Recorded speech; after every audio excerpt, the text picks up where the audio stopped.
สดใสต้องรักษาไว้เมืองไทยเมืองธรรมตื่นกันเถิดน้ออย่ารอสิ้นสุดตื่นเถิดชาวพุทธจงหยุดสร้างเวรบาปกรรมรีบทำหน้าที่คนดีต้องมีศีลธรรมชาวอย่าเพียงท่องจำต้องลงมือทำตามคำพุทธ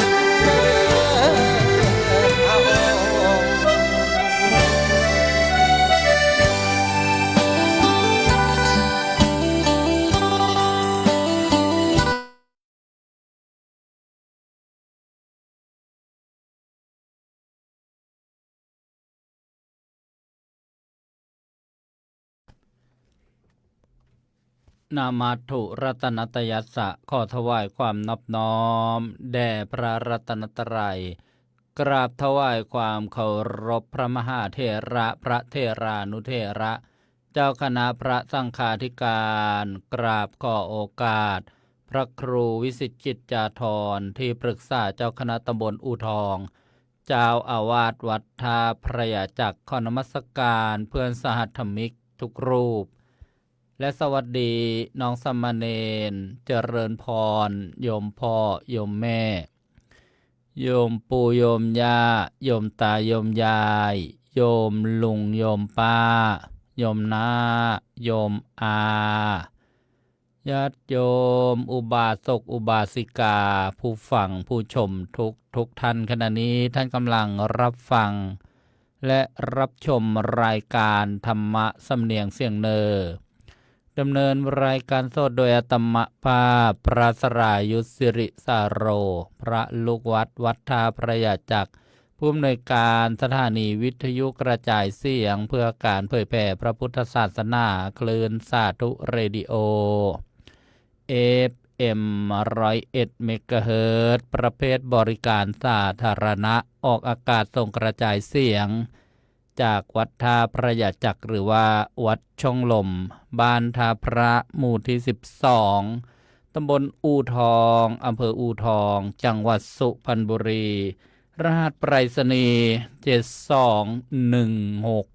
72160หมายเลขโทรศัพท์062-595-9123พร้อมกันนั้นยังได้เชื่อมโยงสัญญาณ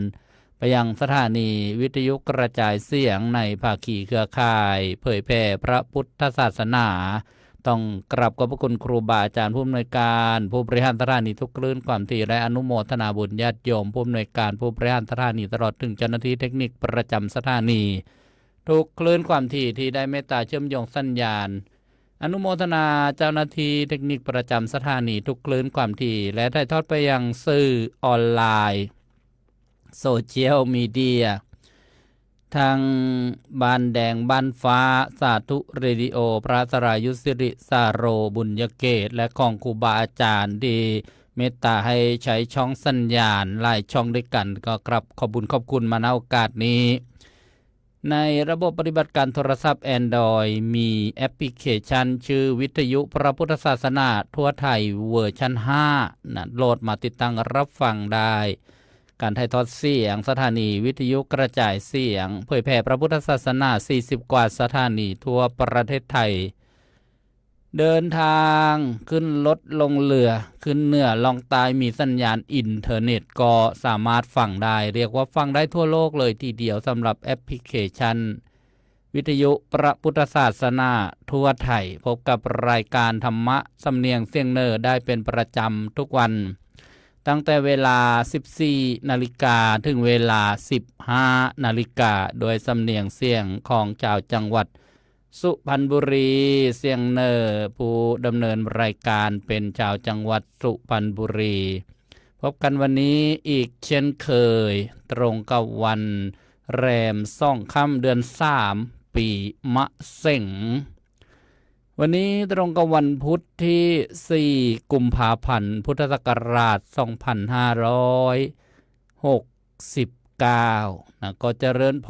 รทักทายท่านผู้ฟังทางสถานีวิทยุกระจายเสียง จากสถานีวิทยุกระจายเสียงทุกคลื่นความถี่อีกครั้งหนึ่งและทางสื่อออนไลน์โซเชียลมีเดียเจริญพรทักทายซาก4-5 ท่านด้วยกันเข้ามาแล้วกดถูกใจกดไลค์กดแชร์ในรอบแรกนะรอบไทยทอดสดนะก็เจริญพรโยมส้มยิ่งมีชื่อจากอำเภอบ้านหมี่จังหวัดลพบุรีโยมแม่จีนงรักราชวงศ์จากจังหวัดเลยโยมคมชานมาลาจากนครนายกโยมเนลลี่ซินเวสเตอร์จากสกอตแลนด์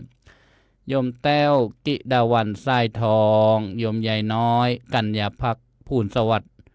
บานกรูดบางสะพานประจวบคีรีขันธ์โยมเกสินีไมนุษย์จากนนทบุรีโยมแม่บัวจันทร์สีทองยศจากเชียงใหม่โยมมลฤดีหรือว่าหน่อยมาลุนจากอิสราเอลโยมกรสวยจากอุบลราชธานีโยมสุดใจแร่เพชรอู่ทองโยมคมชานมาลาบอกฟังเสียงดังภาพชัดเจนโยมครูจรินทร์แทนคุณบอกว่าฟังไปเรียนไปเจริญพรโยมนวลซี่แบโรจากประเทศอังกฤษยามเช้าโยมแต้วกิดาวันไซทองโยมออนสุภประเสริฐกรุงเทพมหานครโยมเฉลียงเสื้อขำอู่ทองโยมก้อนใจเจ้าส่วนอู่ทองอันไหนที่อ่านแล้วก็ขออนุญาตนะข้ามไปก่อนโยมสำลีเล่าเมืองกลางอุบลราชธานีโยมนะปลาลมนะอนุโมทนาสาธุโยมสรยาวานิชวิทย์นะวนิชวัฒนานะโยมที่แต่งเพลงถวายให้รายการเสียงธรรมจากสมัชชาส่งไทยในสหรัฐอเมริการายการนานาสาระธรรมดีนี่นะโยมที่อยู่ซีแอตเทิลนี่เนี่ยโยมสรยานี่ลูกศิษย์เจ้าคุณฤทธิ์สาธุโยมเฮงสุภัตราทีปลายมวิไลสุนทรวารีทิพย์ท่าม่วงกาญจนบุรีโยมจังหวานแจ้งเนนอนุโมทนาโยมเนลลี่ซินเวสเตอร์ขออภัยบอกว่าอยู่สกอตแลนด์โยมอยู่ลอนดอนอังกฤษ อยู่อังกฤษยามเช้าที่ประเทศอังกฤษโยมปลามาที่ทางบ้านแดงอนุโมทนาโยมดาราแจ่มจำรัดสุพรรณโยมพีระภาบุตรดีวงนะลุงปิ้นอาพรจากวังสะพุงจังหวัดเลยโยมปีเตอร์นาคนามอนุโมทนาทุกท่านโยมนงรักษาทิศมาฟังกันต่อกันเลยทีเดียวในรายการเสียงธรรมะสำเนียงเสียงเนอได้บรรยายพระเจ้า10 ชาตินะลำดับที่4พระเนมิราชนะชาดกซึ่งบำเพ็ญอธิษฐานบารมีได้บรรยายตามลำดับทีละตอนนะค่อยเป็นค่อยไปวันนี้มาถึงตอนที่12แล้วนะถ้าเป็นไปได้ก็จะเป็นตอนสุดท้ายของพระเจ้าเนมิราชชาดกนะเพราะว่าพอสมควรแค่เนื้อหาครั้งที่แล้วตอนที่11ได้บรรยายถึงพระเจ้าเนมิราชกำลังชมนะเทวโลกสวรรค์ได้เห็นวิมานนะเรียกว่าวิมานแก้วนะลายวิมานด้วยกันแล้วก็ถามมาตาลีนะสารถีเทพบุตรว่าเทวดาเหล่านั้นได้มาเสวยทิพยสมบัติทิพยวิมานด้วยบุญกรรมอะไรนะทำบุญอะไรมาส่วนมากก็ได้นะทำบุญในสมัยเป็นมนุษย์นะเป็นทานาธิบดีนะทานะธิบดีทานะบดีนะผู้ยิ่งใหญ่ผู้เป็นใหญ่ในการให้ทานนั่นเองได้สร้างวิหารนะได้ถวายนะพระนุ่งพระห่มภัตตาหารเสนาสนะเครื่องประทีปต่อผู้ทรงศีลแล้วก็รักษาอุโบสถศีลสำรวมนะในศีลจะรู้จักจำแนกทานแล้วก็มาบันเทิงลื่นเริงนะในเทวโลกสวรรค์นะเป็นอย่างนี้นะส่วนมากเราก็ชมไปทีละวิมานครับผ่านไป8วิมานด้วยกันนะญาติโยมผ่านไป8วิมานแล้วทีนี้นะก็เหมือนที่อาตมาบรรยายทำไมนะช้าจังเลยยังไปไม่ถึงดาวดึงส์เทวโลกยังไม่ไปพบกับพระอินทร์สักทีนะก็ชมไปนะได้8วิมานส่วนมากก็จะมีเนื้อความคล้ายๆกันนะก็คือได้เห็นวิมานนะวิมานแก้วผลึกนะวิมานแก้วมณีแก้วไพฑูรย์นะแล้วก็มีวิมานทองนะสุกสว่างสวยงามนะแล้วก็มี เทพบุตรเทพธิดานะเพลิดเพลินหรือเราพระเจ้าเนมิราชนี่ก็ยินดีนะรู้สึกว่านะจิตใจสบายนะได้เห็นนะทิพยวิมานก็ถามมาตาลีเทพสารถีจนนะท้าวสักกะเทวราชนะรู้สึกว่ามาตาลีทำไมมาช้าจังนี่นะทำไมมาช้าจังจนป้านนี้แล้วนะพระเจ้าเนมิราชเนี่ยยังไม่มาถึงดาวดึงส์นะเทวโลกซึ่งเป็นวิมานที่อยู่ของพระอินทร์แล้วก็เหล่าเทพเทวดาที่มารอต้อนรับนะพระเจ้าเนมิราชเห็นไหมนะว่าทำไมนะยังมาไม่ถึงสักทีนะมัวแต่ทำอะไรกันอยู่นะพระอินทร์เนี่ยก็เลยนะให้เทพบุตรนะผู้ที่มีความว่องไวนะบอกว่าไปรีบไปตามมาตาลีมาบอกมาได้แล้วมาเร็วๆนะท้าวสักกะเทวราชก็เรียกห้าใช่ไหมเทพบุตรนี่ก็รับเทวบัญชาก็จึงมาแจ้งกับมาตาลีเทพสารถีให้ทราบนะมาตาลีเทพสารถีนี่ก็เลยนะแสดงนะเทวโลกสวรรค์วิมานต่างๆเนี่ยให้พระเจ้าเนมิราชนะได้เห็นพร้อมกันนะเหมือนเห็นอะไรล่ะที่กว้างๆนะญาติโยมเห็นแต่นะวิมานของเหล่าเทพเทวดาที่ลอยอยู่ในอากาศนะเรียกว่าไพโรจน์โชติช่วงนะวบเว็บวบเว็บนะดุจสายฟ้านะที่อยู่ในระหว่างก้อนเมฆญาติโยมเคยเห็นเวลาเมฆฝนไหมมองขึ้นไปบนท้องฟ้าอากาศนี่นะก็จะคึ้มตรงนั้นแวบวับแวบวับไม่ถึงว่าฟ้าแลบแปรปราบนะฟ้าแลบแปรปราบเนี่ยก็เหมือนดูนะวิมานนะของเทวดานะที่บนเทวโลกสวรรค์ชั้นจาตุมชั้นที่หนึ่งเนี่ยก็คือมาตาลีเนี่ยทำให้นะพระเจ้าเนมิราชซึ่งเป็นมนุษย์นะพระเจ้าเนมิราชเนี่ยเป็นมนุษย์แต่ไปชมนะสวรรค์นะชมวิมานนะของเทวดาได้ด้วยบุญญานุภาพนะเทวานุภาพนะเทวดาพามานะให้เห็นวิมานต่างๆรวมกันเห็นเทพบุตรเทพธิดานะมีนางอัปสรนะประดับตกแต่งเรียกว่างดงามนะผัดกันเวียนนะหรือว่าชื่นชมนะวิมานนั่นแหละแล้วก็พระเจ้าเนมิราชก็ถามเหมือนเดิมนะว่าท่านเหล่านั้นนะเทพบุตรเทพธิดาเนี่ยนะทำบุญอะไรมานะมาตาลีเทพสารถีก็แสดงนะว่าตอนที่เป็นมนุษย์เนี่ยนะก็ได้ทำบุญนะสุนทรทานต่างๆนะให้ทานนะอย่างนี้เป็นต้นนะแล้วก็มีอีกนะวิมานกลุ่มหนึ่งนะที่พระนะเจ้าเนมิราชถามนะที่เห็นวิมานลอยอยู่ในอากาศเยอะๆเนี่ยนะมาตาลีก็ตอบว่าเนี่ยนะเทพบุตรเหล่านี้ในสมัยที่เป็นมนุษย์ในศาสนาของพระกัสสปะพุทธเจ้านี่นะก็เป็นผู้มีศีลบริสุทธิ์บำเพ็ญสมณธรรมอยู่นะซึ่งกระทำให้แจ้งซึ่งโสดาปฏิผลนะเรียกว่าเป็นพระโสดาบันนั่นเองแต่ไม่สามารถยังอรหัตผลให้เกิดยังไม่เป็นพระอรหันต์ใช่ไหมเมื่อนะจุติจากอัตภาพนั้นแล้วนะคำว่าจุติจากอัตภาพนั้นแล้วนะเคลื่อนจากอัตภาพนั้นแล้วนะภาษาชาวบ้านนี่ก็คือตายจากอัตภาพนั้นแล้วนะก็มาบังเกิดเป็นเทพบุตรนะอยู่บนเทวโลกสวรรค์นี่เรียกว่าเป็นนะเทพนะแต่ว่าบรรลุคุณธรรมเบื้องสูงแล้วเป็นพระโสดาบันแล้วนะได้มาอยู่วิมานนะต่างๆที่พระเจ้าเนมิราชได้เห็นนี่แหละนะนี่เรียกว่าการบรรลุคุณธรรมนะเบื้องสูงเช่นเป็นพระโสดาบันเนี่ยปิดประตูอบายแล้วเกิดอีกก็อย่างมากไม่เกิน7ชาตินะอย่างกับกลุ่มของเทพบุตรนี้มาเกิดนะบนนะเทวโลกสวรรค์นะชั้นจาตุมเนี่ยก็เห็นนะวิมานเห็นเป็นเทพบุตรนี่เรียกว่ามาตาลีเทพสารถีเนี่ยก็แสดงแล้วก็ตอบพระเจ้าเนมิราชให้เห็นทีนี้ก็เลยรีบนะที่จะเดินทางต่อนะมาตาลีเทพสารถีก็บอกว่าได้เห็นที่อยู่ของนะผู้ที่ทำบาปกรรมลามกแล้วก็คือนรกต่างๆที่บรรยายไปแล้วนะแล้วก็ได้เห็นที่สถิตของผู้มีกรรมอันงามนะก็คือเทวโลกสวรรค์นะก็ขอเชิญไปยังสำนักของท้าวสักกะเทวราชณบัดนี้เถิดนะก็ขับรถผ่าน นะภูเขานะสัตตปริพันธบรรพตนะนี่ญาติโยมซึ่งภูเขานะสัตตปริพันธบรรพตเนี่ยล้อมเข้าสิเนรุราชอยู่นะเป็นเข้า7 ลูกนั่นเองนะตอนนี้นะก็พระพุทธเจ้าของเราองค์ปัจจุบันเนี่ยท่านตรัสเล่านะเรื่องพระเจ้าเนมิราชเนี่ยให้ภิกษุสาวกฟังนะญาติโยมนะก็ตัดเรื่องพระเจ้าเนมิราชนะทอดพระเนตรเห็นนะบรรพตนะหรือว่าภูเขาเหล่านั้นนะบรรพตนี่แปลว่าภูเขา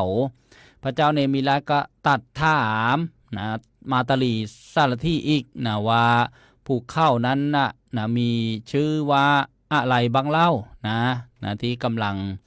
ผ่านนะภูเขาสัตตปริพันธบรรพตเนี่ยนะซึ่งพระเจ้าเนมิราชเนี่ยประทับอยู่บนทิพยานนะรถอันเป็นทิพย์อันเทียมด้วยม้าสิ้นทบ 1,000 ตัวนะกำลังเสด็จไปก็เห็นภูเขาทั้งหลายระหว่างภูเขาเนี่ยก็มีมหานาที4 ทันดรนะเห็นนะ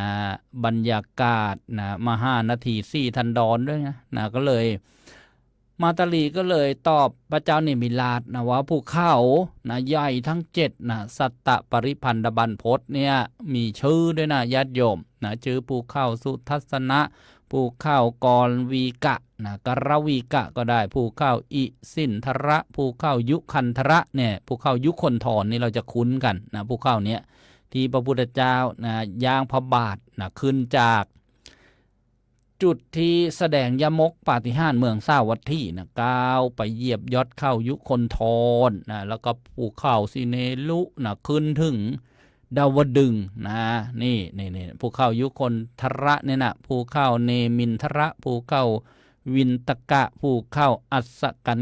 นะนี่นะภูเขาเหล่านี้ก็จะเรียงลำดับไปนะภูเขาแรกนี่ก็จะ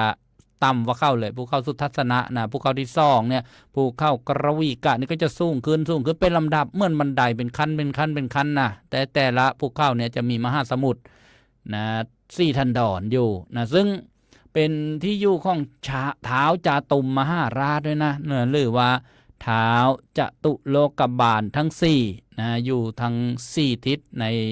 เนี่ยเทวโลกสวรรค์นะชั้นจาตุมเนี่ยแหละญาติโยมนะมาตาลีเทพสารถีก็แสดงนะเทวโลกชั้นจาตุมมหาราชนี่แด่พระเจ้าเนี่ยมีราชให้ได้เห็นให้ได้ทราบแล้วก็ขับรถต่อไปถึงประตูนะประตูซุ้มที่จะเข้าสู่ดาวดึงสพิภพเนี่ยก็จะมีรูปปั้นของพระอินทร์เนี่ยประดิษฐานอยู่นะที่ประตูนะจิตรกูฏนะซึ่งเป็นประตูทางเข้าดาวดึงพิภพพระเจ้าเนี่ยมีลากระทอดพระเนตรเห็นประตูนั้นนะก็ตัดท่ามอีกพระ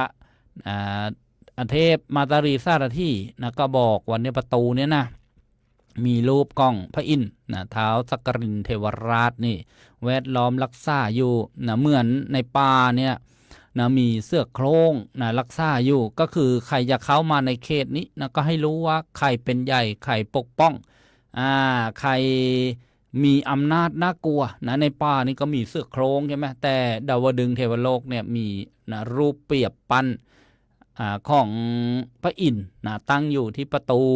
นะจิตรกูฏนี่ก็เราก็นึกถึงไปก่อนนะวาดภาพในจิตในใจไปมาตาลีเทพสารถีเนี่ยก็ทูลตอบนะพระเจ้าเนมิราชนะวันที่เกี่ยวกับนะเทวดาต่างๆเนี่ยได้ทำบุญกรรมอะไรมาเนี่ยนะได้มาเสวยนะทิพยสมบัติทิพยวิมานแล้วก็พอเห็นประตูนี้ก็ถามประตูนี้ประตูอะไรมาตาลีก็ตอบว่านะชื่อเรียกว่าจิตรกูฏนะซึ่งประตูเนี่ยเป็นที่เสด็จเข้าออกของท้าวสักกะเทวราชนะประตูเนี่ยเป็นประตูแห่งเทพนครนะตั้งอยู่บนยอดเข้าสิเนรุราชนี่นะสวรรค์ชั้นดาวดึงเนี่ยยอดเข้าสิเนรุราชนะแล้วก็มีลักษณะงดงามมีรูปนะต่างๆนะลุ่งเรืองวิจิตรนะเช่นรูปของสักกรินเทวราชก็คือพระอินทร์เนี่ยตั้งไว้นะแวดล้อมนะเทวโลกสวรรค์นะดุจป่าที่มีเสือโคร่งรักษาไว้นี่ นะแล้วทีเนี้ยนะก็บอกว่าข้าแต่พระราชาผู้แสวงคุณอันยิ่งใหญ่นะก็เชิญพระองค์เสด็จเข้าทางประตูนี้จงเหยียบภูมิภาคอันราบรื่นเถิดนะนี่มาตาลีเทพสารถีนะก็เชื้อเชิญให้นะพระเจ้าเนมิราชเนี่ยเสด็จเหยียบนะบนภูมิภาคอันน่ารื่นลมเนี่ยแหละเชิญนะเข้าสู่เทพนครใช่ไหมญาติโยมตอนนี้ก็พระพุทธเจ้าก็ตรัสนะต่อไปว่าเนี่ยพระเจ้าเนมิราชเนี่ยนะประทับอยู่บนทิพยานอันเทียมม้าสิ้นทบ 1,000 แล้วก็เสด็จนะเข้าสู่เทวสภานะพระเจ้าเนมิราชนี่นะได้ทอดพระเนตรเห็นเทวสภาชื่อสุธรรมา จำได้เปล่าญาติโยมเทวสภานะศาลาสุธรรมาใครเป็นคนสร้างนะด้วยบุญญาณุภาพนะของมคะมานพนะกับสหายอีก32 คนเนี่ยเป็น33 ท่านใช่ไหมนะที่นะได้ทำทางในสมัยเป็นมนุษย์เนี่ยได้ขุดน้ำบ่อก่อศาลาสำหรับคนเดินทางนะแล้วก็มีภรรยาคนหนึ่งที่ไม่ได้ช่วยงานอะไรละนะชื่อสุชาดานั่นแหละนะสุดท้ายไปเกิดเป็นนางนกกระยางนั่นนะเรื่องนั้นนะญาติโยมแล้วก็มีภรรยาของมคมนพคนหนึ่งนะชื่อนะสุธรรมาเนี่ยอยากจะมีส่วนร่วมแห่งบุญก็เลยไปตกลงกับช้างไม้นะว่าเอาช่อฟ้านะมาเก็บรักษาไว้ก่อนพอถึงเวลาจะยกช่อฟ้าไม่มีนะศาลาก็เลยไม่เสร็จนะก็เลยหาซื้อกันนางภรรยาที่ชื่อสุธรรมานี่ก็ข้อมีส่วนร่วมนะก็ให้ศาลานี้นะประดับชื่อนะด้วยนะว่าชื่อสุธรรมาเอาแล้วก็เลยมาเกิดเป็น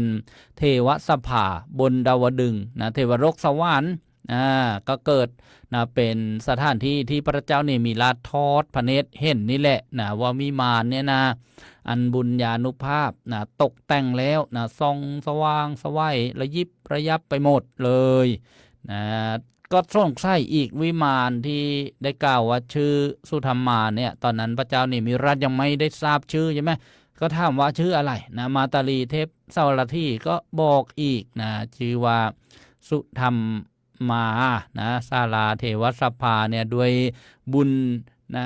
บุญญาณุภาพนะของเหล่าสัตว์ผู้ทำบุญนะจึงมีความรุ่งเรืองต่างๆนี่นะท่านบอกว่านะมีลักษณะเป็นเสาแปดเหลี่ยมเป็นแก้วด้วยนะเป็นแก้วไพฑูรย์งดงามวิจิตรนะแก้วนะทุกเสาเนี่ยรองรับนะซึ่งงดงามนะเป็นที่เทพเจ้าเราดาวดึงส์ทั้งหมดเนี่ยซึ่งมีพระอินทร์เป็นประมุขเนี่ยจะมาประชุมกันนะก็คิดถึงประโยชน์ของเทวดาและมนุษย์ทั้งหลายนี่นะแล้วก็เลยเชื้อเชิญนะพระเจ้าเนี่ยมีราชให้เข้าสู่สถานที่นี้สุธรรมสภาศาลาเนี่ยนะแล้วก็มีเหล่าเทพเทวดาเนี่ยซึ่งมานั่งคอยพระเจ้าเนมิราชนะในการเสด็จมานี้พอมาถึงเนี่ยนะเทวดาต่างๆก็ถือของหอมนะมีธูปมีเครื่องอบดอกไม้ทิพย์นะมาคอยอยู่ที่ทางเสด็จนะเหมือนต้อนรับเสด็จนะญาติโยมนึกถึงนะอยู่ทางซ้ายทางขวาตั้งแต่ซุ้มประตูจิตรกูฏทางเข้ามาเลยนะแล้วก็บูชานะมหาสัตว์ด้วยของหอมนะคำว่ามหาสัตว์นี้ก็คือพระเจ้าเนมิราชพระเจ้าเนมิราชนี่ก็คืออดีตพระพุทธเจ้าของเรานะนึกให้เห็นนะว่าองค์ไหนเป็นองค์ไหนท่านใดเป็นท่านใดนะแต่อันเนี้ยบรรยายในอดีตชาติของพระพุทธเจ้าและพระพุทธเจ้าก็ตรัสเล่าให้ภิกษุสงฆ์สาวกฟังนะมาถึงตอนที่กำลังเสด็จเข้าสู่นะเมืองสวรรค์ชั้นดาวดึงส์จากประตูจิตรกูฏเนี่ยเหล่าเทพเทวดาก็มาตั้งแถวรับนะถวายของหอมมีดอกไม้ทิพย์เป็นต้นมีบุพชาตินะแล้วก็นำเสด็จสู่เทวสภาชื่อสุธรรมานี่พระเจ้าเนมิราชนะเมื่อลงจากรถแล้วก็เข้าสู่นะเทวสภาเทวดาทั้งหลายนั้นก็เชิญเสด็จให้ประทับนั่งบนทิพอาสน์ท้าวสักกะเทวราชก็เชิญนะเสด็จให้ประทับนั่งบนทิพอาสน์แล้วก็ให้นะเชิญให้เสวยทิพกรรมสุขนะทิพกรรมสุขนะรูปรสกลิ่นเสียงอันเป็นทิพนั่นเองญาติโยมทิพอาสน์เนี่ยนะจะเรียกว่าบรรดุกัมพลศิลาอาสน์นะของท้าวสักกะเทวราชก็ได้ทีนี้พระพุทธเจ้าเนี่ยกำลังแสดงนะเนื้อเรื่องต่างๆเนี่ย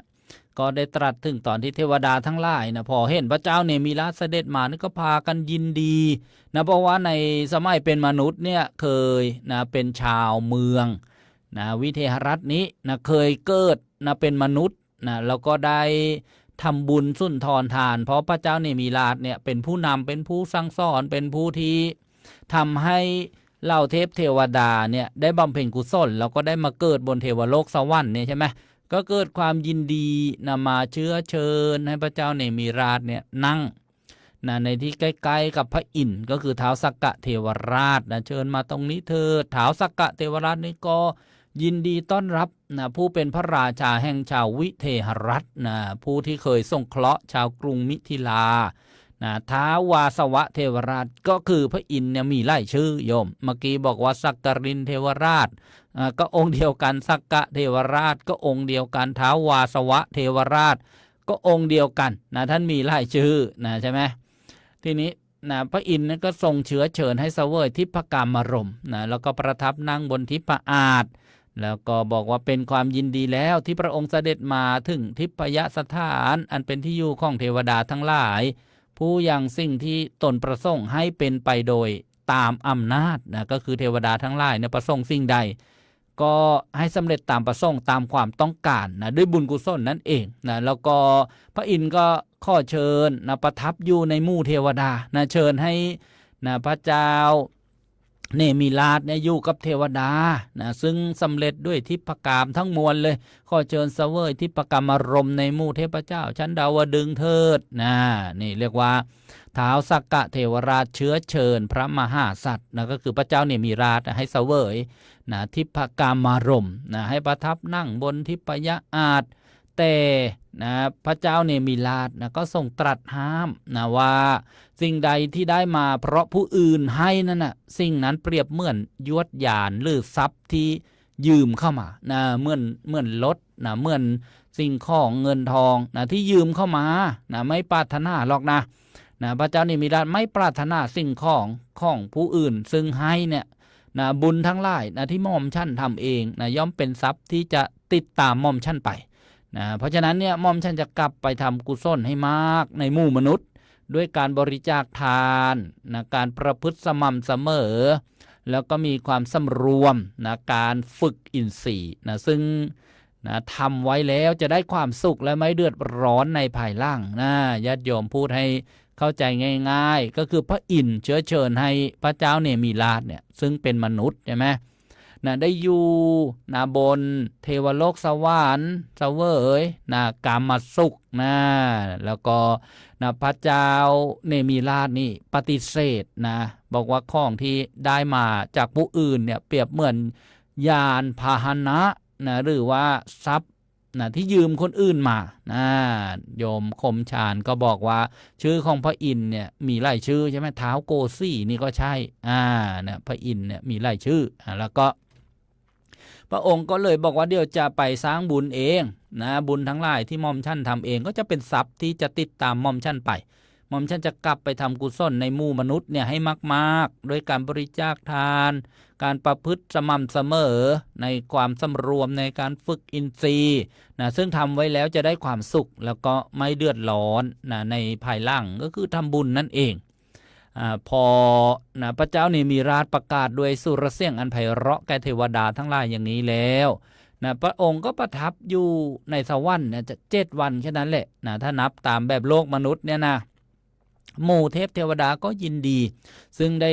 พบได้ชื่นชมได้สักการะนะพระเจ้าเนมิราชนะอยู่ในถ้ำกลางเทวโลกสวรรค์นั่นเองแล้วก็พระเจ้าเนมิราชก็พรรณนาคุณแห่งมาตาลีเทพสารถีนะที่นะไปรับด้วยนะยานทิพย์นะมาด้วยม้าสิ้นทบเนี่ยมาตาลีเนี่ยเป็นผู้มีอุปการะมากแก่พระเจ้าเนมิราชได้แสดงนะที่อยู่ของผู้มีกรรมอันงามก็คือเทวดานั่นเองแล้วก็ของผู้มีกรรมอันลามกนะก็คือสัตว์นรกนั่นเองนะที่ถูกลงทันลงโทษต่างๆเนี่ยนะลำดับนั้นพระเจ้าเนมิราชเนี่ยนะก็เชิญนะท้าวสักกะเทวราชนะมาแล้วก็ตรัสว่าข้าแต่มหาราชหม่อมฉันปรารถนาเพื่อกลับไปโลกมนุษย์ท้าวสักกะเทวราชก็จึงมีเทวะองค์การสั่งมาตาลีเทพสารถีว่า ท่านจงนำพระเจ้าเนมิราชเนี่ยเสด็จกลับไปกรุงมิถิลานั้นอีกนะมาตาลีเทพแต่ละที่รับเทวบัญชาแล้วก็ได้จัดนะเทียมรถไว้แล้วพระเจ้าเนมิราชก็ทรงบันเทิงกับหมู่เทวดาก็เหมือนว่านะบอกกล่าวนะล้ำลาใช่ไหมนะอย่างให้เทวดาต่างๆเนี่ยตัดคำอำลากันแล้วก็ส่งขึ้นรถนะมาตาลีเทพสารถีก็ขับมาถึงกรุงมิถิลานะมาทางทิศปราจีนนะทิศตะวันตกมหาชนเนี่ยที่อยู่ในบริเวณนั้นก็เห็นนะทิพยรถนะก็เลยมีจิตบันเทิงเหมือนว่านะรถมาจากสวรรค์ใช่ไหมยินดีว่าพระราชาพวกเรากลับมาแล้วเสด็จกลับมาแล้วหายไป7 วันมาตาลีเทพสารถีก็จึงทำประทักษิณกรุงมิถิลานะเวียนขว้าใช่ไหมนะเวียนขว้าก็เรียกว่าประทักษิณนะก็ยังพระมหาสัตว์ให้เสด็จลงณสี่หบัญชรหน้าต่างนั่นเองแล้วก็ทูลลากลับไปยังที่อยู่ข้องตนนะคนต่างๆเนี่ยก็เรียกว่ามหาชนมาแวดล้อมพระราชาก็ทูลถามพระราชาว่าเทวโลกเป็นอย่างไรพระเจ้าข้านะก็คือสวรรค์นะเป็นอย่างไรพระเจ้าเนมิราชก็ส่งเราถึง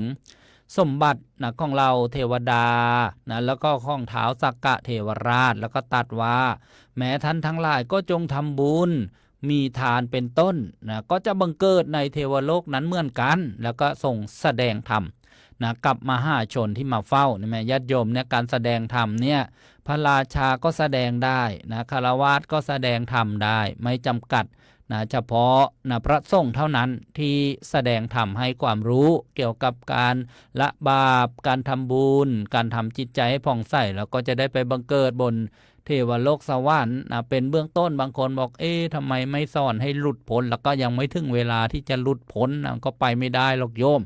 ขนาดพระพุทธเจ้ามาอุบัติตรัสรู้นะผู้ที่ไม่ได้เข้านิพพานทั้งหมดก็มีนะไปเกิดบนเทวโลกสวรรค์ก็มากนะใช่ไหมญาติโยม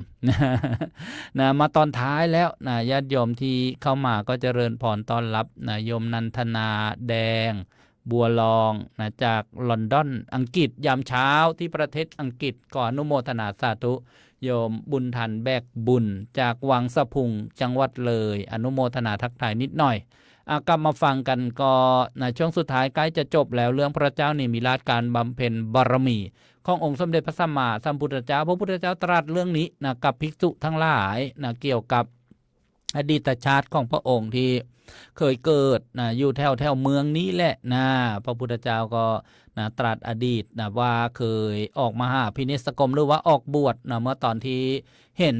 นะผมงอกนะพระศกเนี่ยงอกนะก็ให้ช่างนะผู้สร้างมาลานี้ถอนด้วยแนบทองคำนะมาดูนะอยู่ในฝ่ามือนี่แหละตอนนี้นะที่กำลังบรรยายว่านะพระองค์เนี่ยแสดงธรรมแก่มหาชนใช่ไหมก็คือ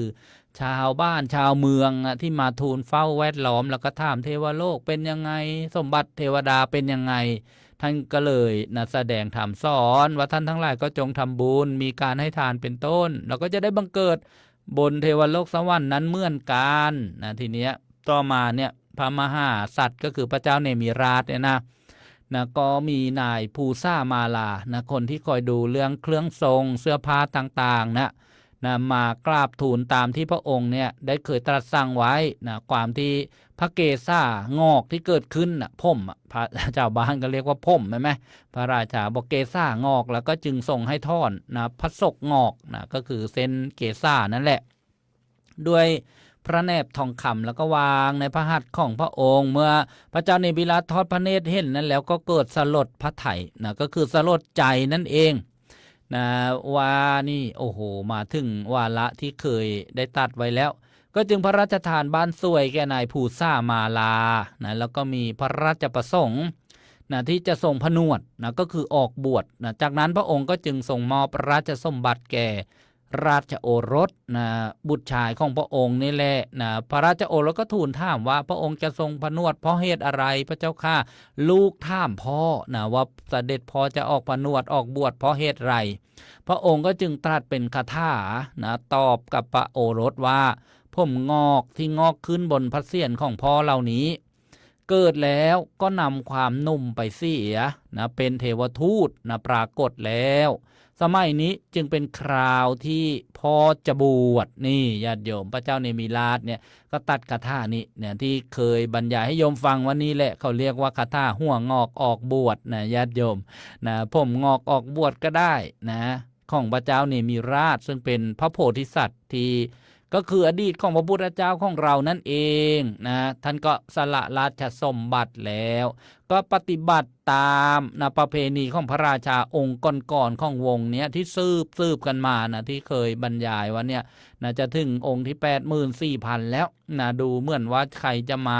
สืบนะประเพณีนะเกศางอกออกบวชเนี่ยนะจนจะไม่มีนะพระองค์แรกเลยมัคคะเทวะนะหรือพระเจ้าเนมิราชเนี่ยก็วนลงมาเกิดอีกนะวนลงมาเกิดอีกนะทีนี้พระองค์ก็ออกผนวดจริงๆนะแล้วก็ประทับอยู่ณอัมพวันนั้นอัมพวันนี่ก็เป็นที่น่ารื่นรมย์นะซึ่งเป็นที่ที่พระพุทธเจ้านะเสด็จมาแล้วก็มาตรัสเล่าอดีตของพระเจ้าเนมิราชนี่แหละนะในสมัยนั้นเนี่ยเมื่อพระเจ้าเนมิราชออกบวชแล้วก็เจริญพรหมวิหาร4มีอะไรมั่งล่ะเมตตากรุณามุทิตาอุเบกขาจนได้นะสำเร็จฌานนะแล้วฌานเนี่ยก็ไม่เสื่อมเมื่อสิ้นชีวิตนะก็ได้บังเกิดไปบังเกิดพรหมโลกนะเหนือยิ่งกว่าเทวโลกสวรรค์อีกนะญาติโยมทีนี้เมื่อตอนท้ายแห่งการตรัสเล่าขององค์พระสัมมาสัมพุทธเจ้าเนี่ยนะพระพุทธเจ้าก็ตรัสนะจะทำให้แจ้งซึ่งความที่ว่าพระเจ้าเนมิราชนั้นนะทรงผนวดแล้วเป็นอย่างไรจึงตรัสคาถาสุดท้ายว่าเนี่ยพระเจ้าเนมิราชราชาแห่งแคว้นวิเทหรัฐเนี่ยนะผู้ทรงอนุเคราะห์ชาวมิถิลานครตัดคาถาดังนี้แล้วทรงบูชายันเป็นอันมากนะทำการสักการะบูชานะคำว่าบูชายันเนี่ยไม่ได้ว่าฆ่าสัตว์บูชายันนะญาติโยมบูชาด้วยดอกไม้ของหอมนี่เรียกว่าทรงบูชายันนะแล้วก็นะส่งเข้าถึงนะความสำรวมเป็นนักบวชนั่นเองกล่าวถึงพระโอรสนะของพระเจ้าเนมิราชในพระชาตินั้นเนี่ยมีพระนามว่ากาลารัชกะนะท่านบอกว่าตัดวงนั้นนะไม่ถึงว่าพอเกษานะของพระโอรสที่ขึ้นของราชแทนพระเจ้าเนมิราชเนี่ยงอกขึ้นไม่ออกบวชนะหาผนวดไม่นะเนี่ยนี่เขาเรียกว่าตัดวงนะจบนะแค่ตรงนั้นนะที่ว่ามีพระราชาออกบวชนะเหมือนกันต่อมานะจะถึง 84,000 องค์เนี่ยนะมาจบแค่พระเจ้ากาลารัชกะนะท่านตัดวงนี่ในเรื่องของพระเจ้าเนมิราชเนี่ยนะก็จบลงที่ท่านไปบังเกิดบนพรหมโลกนะพระพุทธเจ้าก็ทรงนะประชุมชาดกนะก็คือสรุปนะว่าในอดีตนะพระอินทร์คือใครอะไรอย่างเงี้ยนะโยมก็มานะฟังกันนะพระพุทธเจ้าของเราเนี่ยก็นะแสดงนะกับภิกษุว่าดูก่อนภิกษุทั้งหลายมิใช่แต่ในบัดนี้เท่านั้นที่ตถาคตออกมหาพิเนศกรมนะก็คือการแสวงหาคุณอันยิ่งใหญ่นะการออกบวชการเสียสละอันยิ่งใหญ่เนี่ยเรียกว่ามหาพิเนศกรมนะญาติโยมนะแม้ในการก่อนนะตถาคตก็ออกมหาพิเนศกรมเหมือนกันนะเมื่อตัดชะนี้แล้วทรงประกาศจตุราริยสัจนะก็คืออริยสัจสี่ความจริงอันประเสริฐคือทุกข์นะสมุทัยนิโรธมรรคและทรงประชุมชาดกว่าท้าวสักกะเทวราชในครั้งนั้นมาเป็นภิกษุชื่ออนุรุทธะในการนี้นะในสมัยพุทธกาลญาติโยมแล้วก็มาตลีเทพสารถีเป็นภิกษุชื่ออานนท์นะพระอานนท์เคยเป็นมาตลีเทพสารถีแล้วก็กษัตริย์ 84,000 องค์นะที่ได้บอกว่าบวชต่อๆกันมาก็มาเป็นพุทธบริษัทนะในปัจจุบันนะในที่พระพุทธเจ้ามีพระชนชีพอยู่ได้แก้ไขมั่งละพุทธบริษัทก็เป็นภิกษุก็ได้เป็นภิกษุณีก็ใช่เป็นอุบาสกก็ใช่เป็นอุบาสิกาก็ใช่นี่เรียกว่าพุทธบริษัทนะที่เคยเป็นกษัตริย์ทั้ง 84,000 องค์ที่ผมงอกออกบวชนะหัวงอกออกบวชสืบกันมามาถึงสุดท้ายพระเจ้าเนมิราชก็คือใครล่ะนะพ ระเจ้านิมิรัตก็คือองค์พระสัมมาสัมพุทธเจ้านั่นเองก็จบในตอนของพระเจ้าเนมิราชทรงบำเพ็ญอธิษฐานบารมี12ตอนพอดิบพอดีอนุโมทนาสาธุการญาติโยมที่ติดตามรับชมรับฟังมาตั้งแต่ต้นจนถึงวันนี้ตอนที่1ถึงตอนที่12มาจบลงในวันนี้อนุโมทนาสาธุการทุกท่านทั้งทางสถานีวิทยุกระจายเสียงทั้งทางสื่อออนไลน์ต่างๆมาฟังทบทวนกันมหานิบาตชาดกพระเจ้า10ชาติ10ประชาติใหญ่ๆที่อดีตกว่าจะมาเป็นพระพุทธเจ้าของเราทรงบำเพ็ญบารมีพระเจ้าที่1พระเตมิยะชาดกฟังไปแล้วพระเจ้าเตมีใบนั่นเองพระเจ้าที่2พระมหาชนกชาดกพระเจ้าที่3พระสุวรรณสามชาดกฟังไปแล้วพระเจ้าที่4พระเนมิราชชาดกพระเจ้าที่5โมโหสถชาดกก็จะเป็นตอนที่ต่อจากพระเนมิราชพระเจ้าที่6ภูริทัตชาดกพระเจ้าที่7จันทกุมารพระชาติที่8มหานารถกัสสปะชาดกพระชาติที่9วิทุระชาดกพระชาติที่10มหาเวสสันดรชาดกใหญ่ที่สุดเลยมีหลายตอนด้วยกันแล้วก็พระชาติที่5ต่อจากพระชาติที่4นี่ก็12ตอนนะแต่ว่าเนี่ยในตอนที่เรียกว่ามากที่สุดเลยในจำนวน10พระชาติเนื้อหาสาระในโมโหสถชาดกเนี่ยยาวที่สุดเลยนะญาติโยม12ตอนในอัตถกถาพระไตรปิฎกเนี่ยโอ้โหก็คงจะฟังกันไปเรื่อยๆเพราะว่ารายการของเราไม่รีบไปไหนก็คงจะอยู่กับผู้ฟังอยู่กับผู้ชมไปอีกนานอย่างน้อยก็5ปีใบอนุญาตประกอบกิจการวิทยุกระจายเสียงประเภท FM จากสำนักงานกสทช.ได้ออกใบอนุญาตมาแล้วเมื่อวานไปทำธุรกรรมเกี่ยวกับบัญชีธนาคารของสถานีวิทยุกระจายเสียงวัดท่าพระยาจักรก็เรียบร้อยแล้วกับขอบพระคุณพระครูวิสิทธิ์กิจจาธรหลวงพ่อบุญอย่างที่รจิตโตเจ้าวาดวัดท่าพระยาจักรแล้วก็คณะกรรมการไวยาวัจกรทุกท่านที่อนุเคราะห์ช่วยเหลืออยู่นั่นแหละแล้วก็วันนี้วันมหามงคล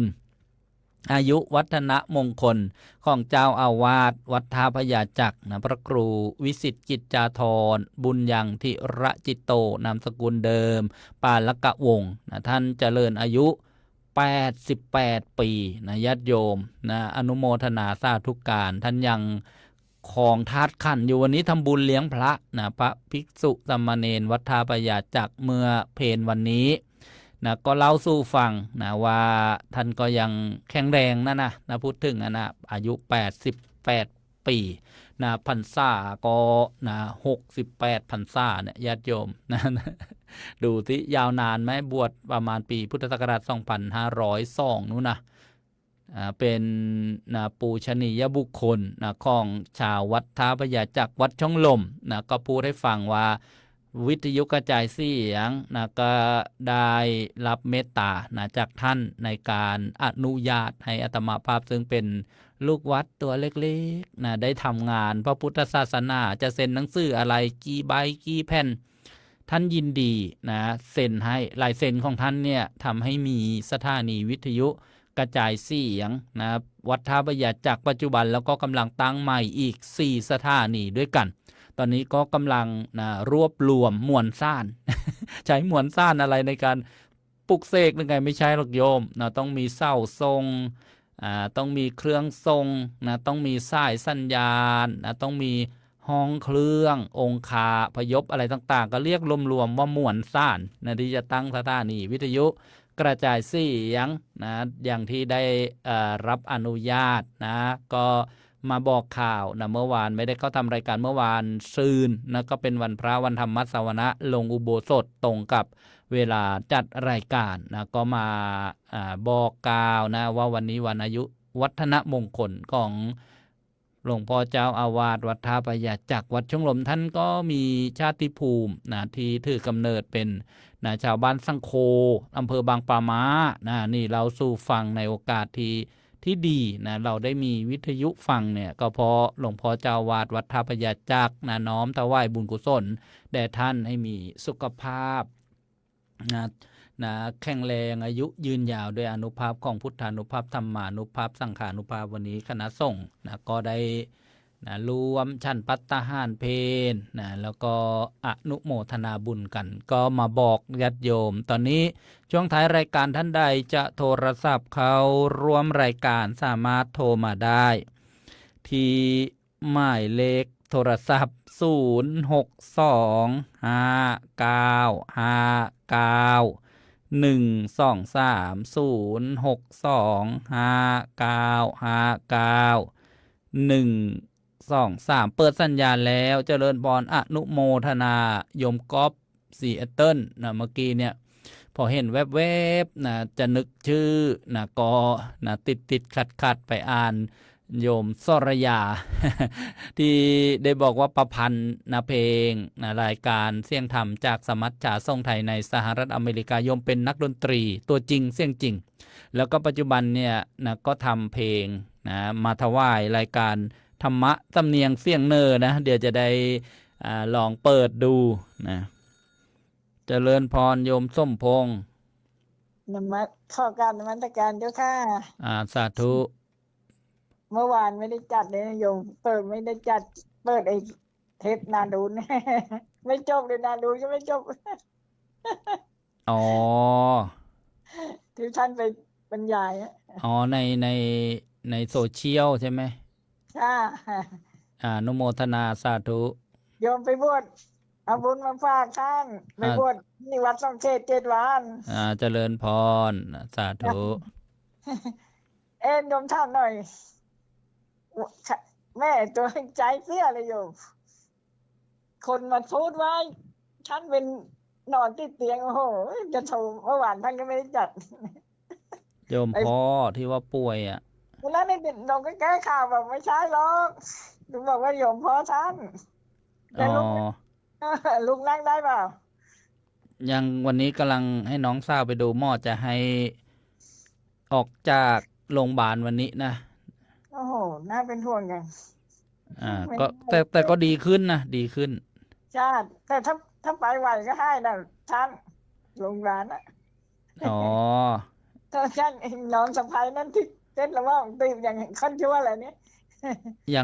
ยังไม่ได้ติดเตียงนะเมื่อวานหมอบอกว่าเกลือแร่ในเลือดต่ำนะกำลังให้เกลือแร่อยู่ไม่ได้อัมพาตแบบว่ายกไม่ได้อะไรอย่างนั้น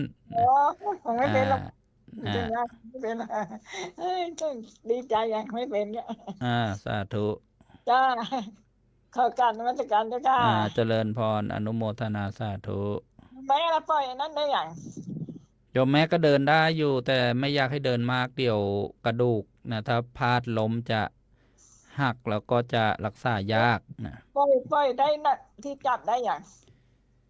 เราต้องเดิน4 ขานะนั่นแหละยังปล่อยไม่ได้เลยก็พอเดินได้ประคองไปน่าสงสารเลยธรรมดาโยมคนเรามันยังไงล่ะเป็นเพราะอะไรก็ธรรมชาติธรรมดาไงจะไปเพราะอะไรเราแค่นี้นะขอบคุณค่ะเจริญพรโทรมาก็ถามธรรมะแจ้งผลการรับฟังให้เป็นสาระนะญาติโยมอนุโมทนาโยมก๊อฟซีแอตเทิลสรยานี่ผู้ประพันธ์เพลงนะธรรมะมีทำนองนี่ญาติโยมได้รู้จักเดี๋ยวจะได้ฟังนะเพลงประจำรายการธรรมะสำเนียงเสียงเนอนี่ขออนุโมทนานะโยมก๊อฟเสียนแต่ลูกศิษย์หลวงพ่อเจ้าคุณนะพระวิเทศสิทธิธรรมพรหลวงพ่อเจ้าคุณฤทธิ์คำวันนี้อย่าลืมติดตามรับชมรับฟังรายการเสียงธรรมจากสมัชชาทรงไทยในสหรัฐอเมริกาหัวข้อสนทนามาฆบูชานะร่วมวิเคราะห์อุดมการณ์4นะของพระพุทธศาสนาว่าเพื่ออะไรนะเมื่อคืนก็ฟังผ่านไปในหลักการ3นะของพระพุทธเจ้าทำอะไรบ้างเนี่ยคืนนี้มีพระธรรมวิทยากร8 รูปด้วยกันนะญาติโยมเวลาที่ประเทศไทยออนไลน์ 20 นาฬิกานะก็คือ20 ทุ่มนะแล้วก็วิทยุกระจายเสียงก็20 ทุ่มเหมือนกันนะตรงกันที่สหรัฐอเมริกาเช้าตรู่ที่แคลิฟอร์เนีย5 นาฬิกาหรือว่าตี 5 เช้าตรู่เช่นกันที่นิวยอร์กนะ8 นาฬิกาอังกฤษบ่าย 1 โมงยุโรปบ่าย 2 โมงญี่ปุ่นก็ประมาณ 3-4 ทุ่มนะญาติโยมอย่าลืมมารับชมรับฟังกันแล้วก็กดถูกใจกดไลค์กดแชร์อนุโมทนาโยมเฮงสุภัตตาทีปะลาสาธุอันนี้ก็ทักไปแล้วบางท่านนะโยมเนลลี่ซินเวเตอร์จากลอนดอนอังกฤษอังกฤษนั่นเองทักถ่ายไปถึงใครนอท่านใดจะโทรมา0625959123เจริญพรโยมปะแถวทับสแกนมัสการพระอาจารย์เจ้าค่ะพระอาจารย์แล้วภิกษุณีรูปไหนรูปแรกใครเป็นคนบวชก่อนนะภิกษุณีก็คือพระผู้หญิงนะองค์แรกเนี่ยก็คือพระนางประชาบดีโคตมีเทรีซึ่งเป็นนะผู้ที่เลี้ยงดูพระพุทธเจ้ามาเป็นถ้าพูดภาษาชาวบ้านนะเป็นน้องของแม่พระพุทธเจ้านะแม่พระพุทธเจ้าชื่ออะไรพระนางอะไรพระนาง ลืมไปแล้วโยมพระแถวมันหลายนางเหลือเกินพระนางยโสธราพระมารดาของพระพุทธเจ้าพระบิดาหรือว่าพ่อชื่อพระเจ้าสุโธธนะเมื่อ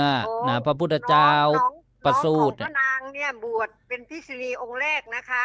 องค์แรกชื่อพระนางประชาบดีโคตมีเทรีซึ่งเคยดูแลเจ้าชายสิทธัตถะก็คือพระพุทธเจ้าของเราหลังจากที่พระมารดาพระนางสิริมหามายาเนี่ยก็คือคลอดพระพุทธเจ้าแล้ว7 วันเนี่ยพระนางก็สิ้นพระชนเสียชีวิตไปเกิดเป็นอะไรเป็นเทวดาอยู่บนดาวดึงส์เทวโลกขออภัยอยู่สวรรค์ชั้นดุสิตแต่ตอนที่พระพุทธเจ้าไปเทศโปรดไปโปรดที่ชั้นดาวดึงส์ที่พระอินทร์อยู่เนี่ยแหละชั้นนี้แหละด้วยพระอภิธรรม7 คัมภีร์ที่พระท่านนำมาสวดในงานบำเพ็ญกุศลศพวกุศลาธรรมาอกุศลาธรรมา3 เดือนพอลงจากเทวโลกสวรรค์ก็วันเทโวโรหณะที่เราไปตักบาตรออกพรรษากันนั่นแหละค่ะโอ้รู้แล้วตอนนี้โยมพระแถวยังคิดอยู่ภิกษุณีรูปแรกนี้มีพระนางหลายนางเหลือเกินโยมพระแถวก็ไม่ได้จดไว้ไงพระนางประชาบดีทีแรกพระพุทธเจ้าจะไม่บวชให้หรอกพระอานนท์ก็มาขอร้องเพราะว่าพระนางเนี่ยปงผมนุ่งจีวรเดินเท้ามาจากเมืองกบิลพัสมาที่เมืองไวสาลีหรือว่าเวสาลีเนี่ยมาขอบวชกับพระพุทธเจ้าเนี่ยทีแรกพระพุทธเจ้าก็ไม่อนุญาตว่าถ้าเข้ามาแล้วเนี่ยจะทำให้อายุพระศาสนาเนี่ยถ้าจะอยู่ได้ยุ่งยากจะสั้นลงไปเนี่ยแต่ว่าพระอานนท์ก็แค้นเห็นแก่คุณงามความดีของพระนางที่เคยเลี้ยงพระพุทธเจ้ามาพระพุทธเจ้าก็เลยบัญญัติพระวินัย8 ประการว่าถ้าทำแบบนี้ได้ก็บวชได้พระนางก็รับว่าทำได้ก็จึงได้บวชเป็นภิกษุณีแล้วก็พอมาถึงประมาณพ.ศ. 500ภิกษุณีเนี่ยก็เริ่มหมดลงไปเช่นที่ประเทศศรีลังกาพอมาประเทศไทยเนี่ยก็ถือว่าไม่เคยมีพระภิกษุณีเข้ามาจึงถือว่าปัจจุบันนี้ภิกษุณีไม่มีนี่ตามพระพุทธศาสนาแบบเถรวาทนะนี่ถ้าใครดู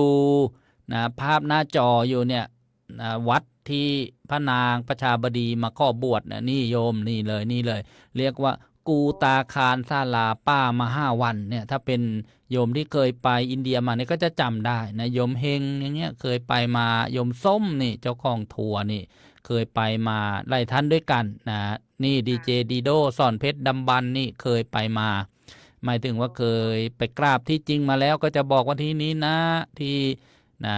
ให้การอุปสมบทภิกษุณีรูปแรกของโลกเกิดที่นี่เนี่ยญาติโยมคงได้เห็นกันถ้าใครเคยไปเดี๋ยวโยมพระแถวก็จะซื้อโทรศัพท์แบบนั้นแหละเดี๋ยวให้ลูกสาวมันซื้อมาให้สาธุค่ะเดี๋ยวแล้วอาจารย์แล้วเมื่อโยมพระแถวซื้อฟังพระมหาบุญช่วย พระศรีวลีรูปประวัติพระศรีวลีท่านเป็นคนเนปาลใช่ไหมทำไมห้องบ้านพระศรีวลีท่านอยู่เมืองอินเดียล่ะอ้าวก็เรียกว่าชมพูทวีปในสมัยพุทธกาลสมัยพระพุทธเจ้านะ โอ้ค่ะเนปาลนี่ก็ชมพูทวีปเหมือนกันนะโอ้เห็นพระมหาบุญช่วยว่าไปอินเดียทีไรก็ไปกราบไปบ้านของพระศรีวลีอ๋อกุฏิเขาจะมีกุฏิพระศรีวลีผู้มีลาภมากนั่นแหละโยมพระแถวก็ว่าพระศรีวลีคนไทยนี่ทำไมไปอยู่โน่นได้ไม่ใช่คนไทยโอ้ค่ะเกิดที่โน่นพระพุทธเจ้าอยู่โอ้แท้จริงแล้วประวัติพระศรีวลีท่านนี้อยู่ประเทศเนปาลค่ะไม่ใช่อยู่ที่ทางชมพูทวีปพระศรีวลีไม่ใช่พระพุทธเจ้าเป็นสาวกเป็นลูกศิษย์พระพุทธเจ้าโอ้ต้องเรียกให้ถูกต้องลำดับให้ถูกนะค่ะอนุโมทนาสาธุเจริญพรการค่ะสาธุค่ะสนใจเรื่องพระภิกษุณีนะที่บอกว่าหนึ่งในพุทธบริษัท4อนุโมทนาโยมสุชาดาโกรธจากเยอรมนีโยมนะขนึงนิดอนุโมทนาสาธุโยมนวลซี่บอกว่าภาพชัดแจ้วเสียงเนอเหมือนเดิมดี อนุโมทนาโยมรุ่งนภาแต่งงามนะสาธุจากตลาดเขตนมัสการพระอาจารย์พระครูสมุส้มพรยานาวุฒโธวัดพระทองอำเภอทะลังจังหวัดภูเก็ตนะมาถวายกำลังใจครับ โยมแม่เงินแม่สำลีบุญฮอนะโยมส้มธารารัตน์สุจิตมารีโยมแม่จงรักโสพลนาด้วงจังหวัดเลยโยมเฮงสุปตาโยมเกษินีไมนุษย์บอกว่ามาตาลีกับพระเจ้านี่มีร้านมัวแต่เพลิดเพลินกับการท่องเที่ยวสวรรค์พระอินทร์เลยบอกทำไมช้าจัง ไอรีบไปตามมาเร็วๆคือบางทีมนุษย์เนี่ยอาจจะไป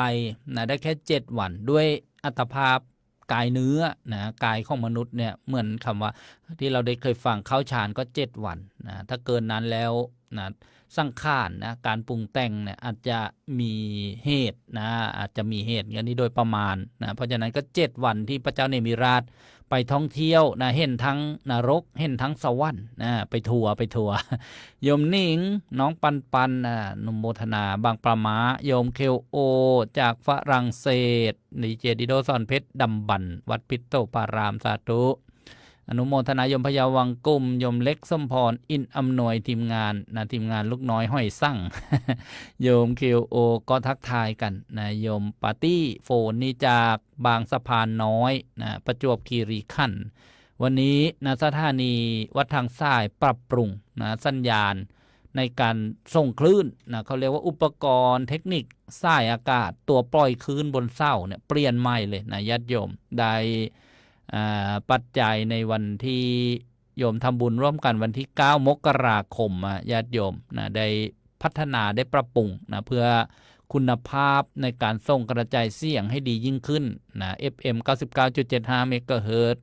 ทางสายธรรมวัดทางสายอำเภอบางสะพานจังหวัดประจวบคีรีขันธ์นะถูกต้องตามกฎหมายใบอนุญาต5 ปีจากกสทช.อนุโมทนาสาธุโยมเคลโอนะบอกว่าไปช่องอื่นมานะทักทายกันเองในบ้านแดงบ้านสีแดงอนุโมทนาทักทายทุกคนอนุโมทนานะโยมยายบุญทรงพุ่มพันวงนี่อายุ95 ปีเข้าพระอู่ทองอนุโมทนาสาธุบอกว่าใครอาตมาเป็นล้านเป็นพระล้านชายนะเพราะว่า รุ่นเดียวกับนะลานของท่านนะเรียนประถมด้วยกันมัธยมด้วยกันโยมพะเยาพันเพ่งโยมปุยเมฆกระจ่างใสอนุโมทนาสาธุโยมคิโอบอกว่าอยากเปลี่ยนชื่อเป็นดาวดึงนะพากันท่องเที่ยวไปในเทวโลกสวรรค์โยมสากรจูราโยมทัศนัยตั้งกงโยมนวลศรียามเช้าอังกฤษโยมนงวรรณคีรีอุดรธานีโยมปลาโยมกัญญาชำนาญนกโยมดาวเรืองพูนคายอูทองโยมจะรวยชมศรีอูทองอนุโมทนาสาธุประตูสวรรค์โยมมวลมาลัยอูทอง ทักทายโยมวันเพ็ญนะคำพิมาบุตรอนุโมทนาสาธุทักทายกันนะช่วงท้ายของรายการก็มาถึงแล้วใครมีสิ่งใดธุระจะโทรศัพท์มาก็โทรมาจบรายการ0625959123โยมตู้วิทยาจีนตลับอนุโมทนาอยู่ที่ไหนนอโยมกนกวันอินทานจากน้องคายนะอนุโมทนาโยมเต็มชัดเพชรสายทองอูทองโยมคมชาญโยมคิวโอ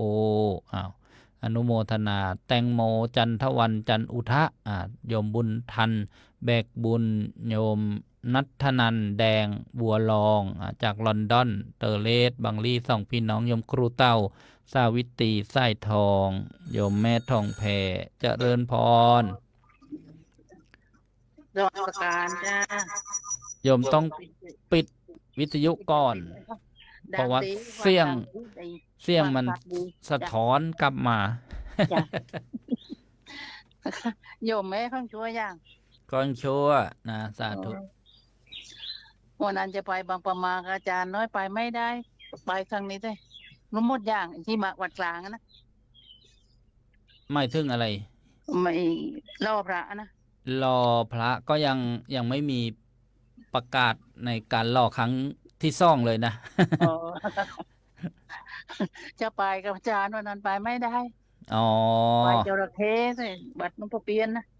สาธุนั้นจ้ะโยมสบายดีนะจ้ะดีขึ้นเลยแหละอย่าไปวัดร่วงแต่น้อยไปบวชวันที่เนี้ยวันที่9เนี่ยสาธุจ้ะ8 ถึง 19กุมภายังจะไปเอาสัก 4-5 วันก็ยังดีอนุโมทนาสาธุจ้ะบุญรักษาเจริญพรจ้ะโยมแม่ชีนิดเป็นยังไงบ้างประจวบคีรีขันธ์นะยังไม่ได้โทรไปถามเลยนะรักษาการติดเชื้อเป็นอย่างไรบ้างเนาะโยมวิภากรวรสิงห์โยมวิลังลองกับสงวนโยมแม่แต้วอุณาสีอยู่อุดรธานีอนุโมทนาสาธุหัวงอกออกบวชคาถาของพระเจ้านี่มีราชโยมครูพุนสุขบุญมีอูทองโยมแม่เกศรอินตาจากสุรินทร์โยมวัยเด่นชัยประดิษฐ์ตลาดอูทองอนุโมทนาโยมมลฤดีหน่อยจากอิสราเอลนะสาธุโยมเคโอ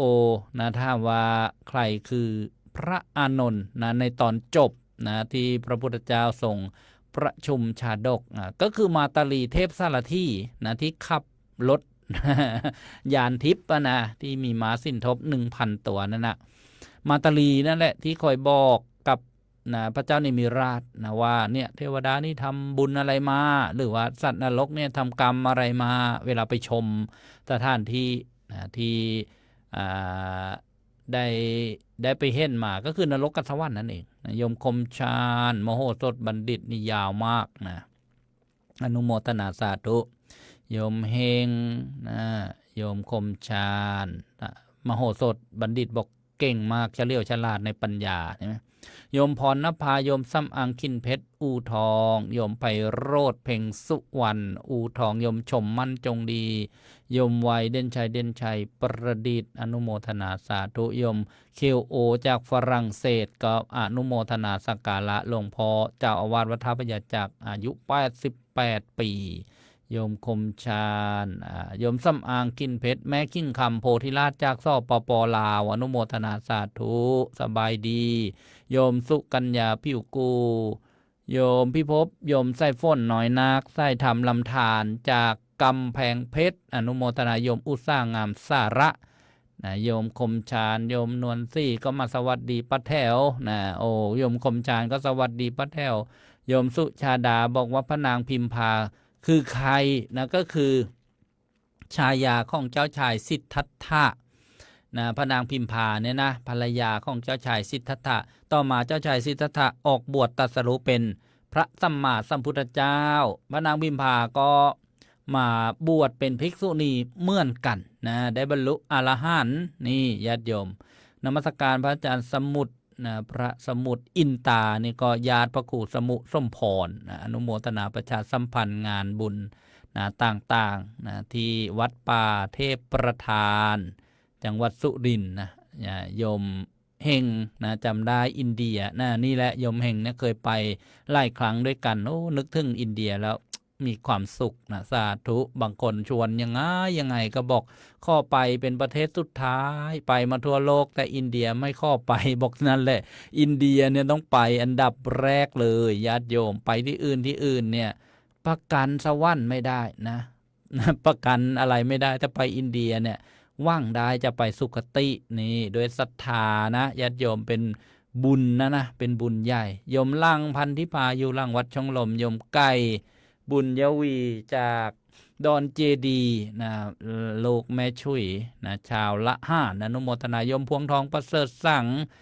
จากนะที่จังหวัด101อำเภอเสรภูมินี่เนี่ยอนุโมทนานะลูกศิษย์วัดป่าศิลาราม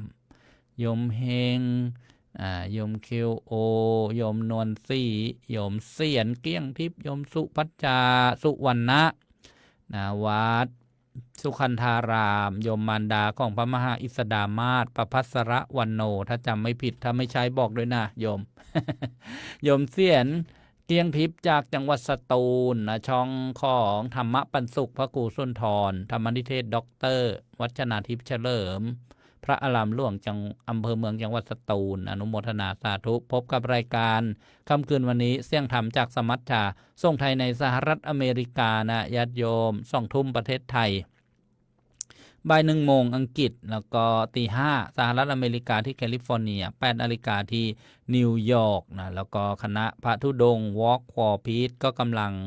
เข้านะถึงจุดหมายอีกไม่นานนะกรุงวอชิงตันดีซีพระอาจารย์ครูบาอาจารย์ในรายการเสี่ยงธรรมจากสมัชชาส่งไทยในสหรัฐอเมริกาท่านก็บอกว่าจะไปต้อนรับนะคณะเช่นพระอาจารย์พระมหาปิยะ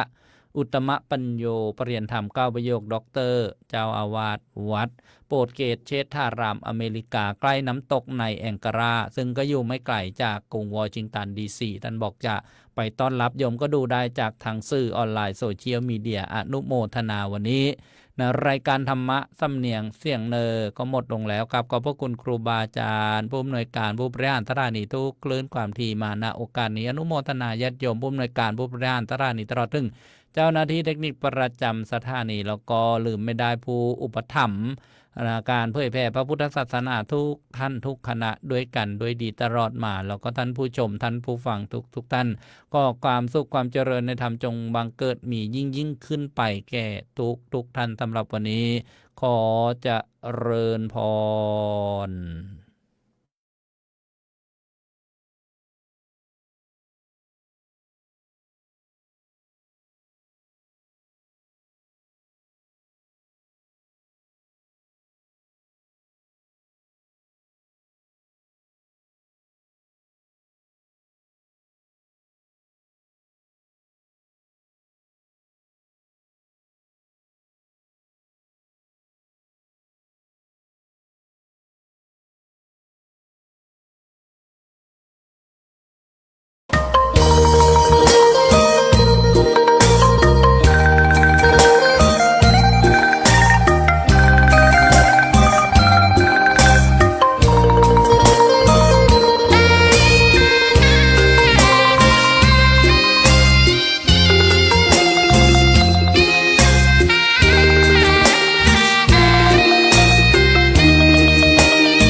ชะตา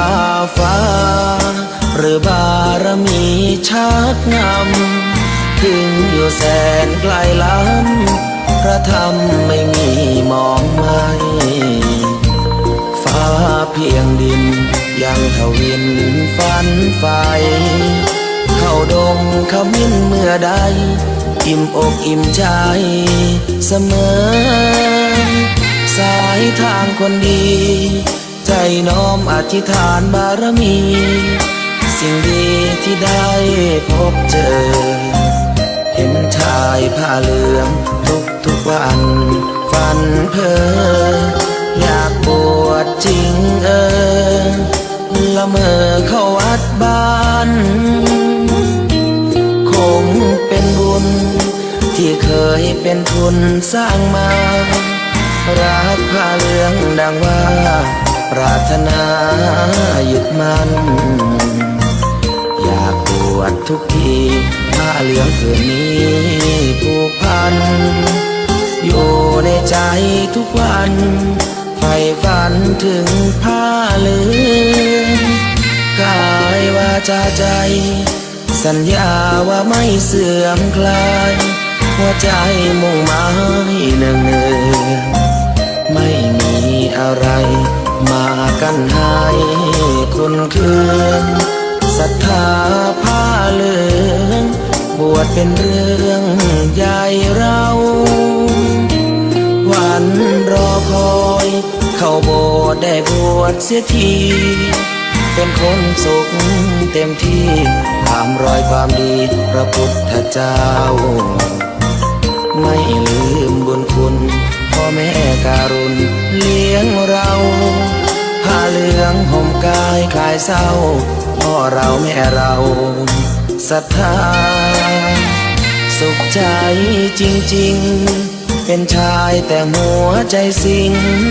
พูดจริงทำจริงทุกคราทุกคืนทุกวัน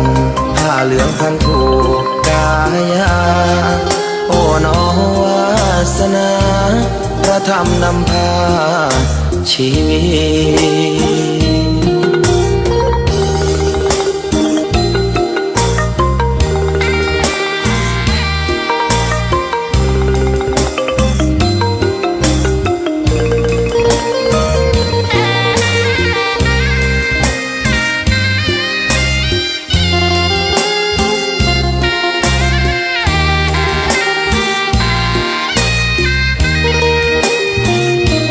วันรอคอย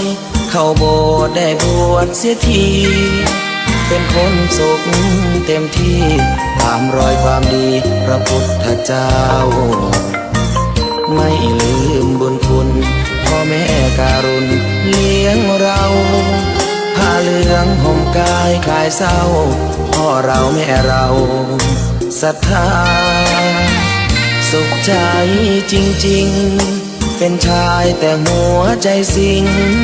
พูดจริงทำจริงทุกคราทุกคืนทุกวันผ้าเหลืองพันผูกกายาโอ้นอวาสนาพระธรรมนำพาชีวิต